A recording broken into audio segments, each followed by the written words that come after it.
So Superman Man of Tomorrow has officially been greenlit and is coming in 2027. And while that's awesome that we're getting a sequel to a movie so soon, unlike Batman, it does also disappoint me a little. Listen, I definitely enjoyed Superman, and there are other projects I'm excited for, but I don't know, where's Wonder Woman? Where's Flash? Where's the other heroes? Why are we rushing for a second Superman movie? And will it actually be good with this kind of turnaround? Let's dive into it. Before you guys bash me and say I'm a James Gunn hater or whatever, I do like a lot of his stuff. It just seems weird to me that James Gunn's projects are the ones coming out more frequently than everyone else. Creature Commandos, Peacemaker, Superman, and now Superman Man of Tomorrow. Maybe this is because James Gunn knows what he wants, and he's establishing a universe as a blueprint for other writers and directors to follow, but this kind of leaves the universe very limited at the moment. There's obviously an emphasis on quality over quantity at DC, which is why movies like Supergirl and Clayface are releasing, because I guess they have good scripts done and ready to go. It just kind of makes me disappointed, I don't know. This is reminding me of the DCEU a little.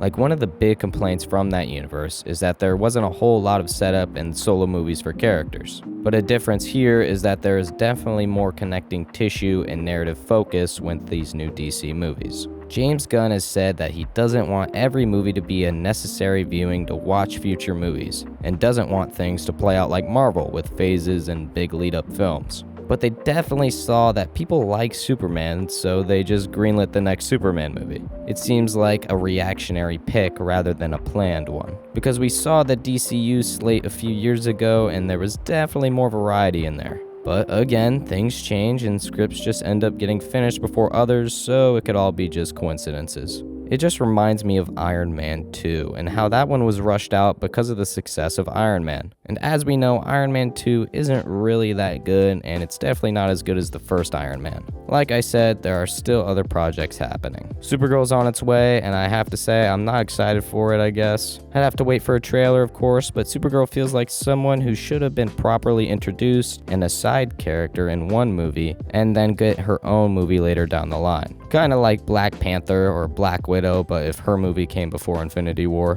But I guess we'll wait and see on that one. Also, Clayface is happening, so that's cool, I guess. I mean, the Penguin was good, so who knows? He might be the DCU's Iron Man or something. The one that I'm really excited for is Lanterns. I've always enjoyed Green Lantern and stories, but I can't say I love him yet, and I really want to become a fan of this guy. Other than that, what do you guys think? Is this a desperate move for James Gunn, or is this great news and everything we need right now? If you enjoyed the video, I'd love it if you liked and subscribed, and I'll see you all in the next one.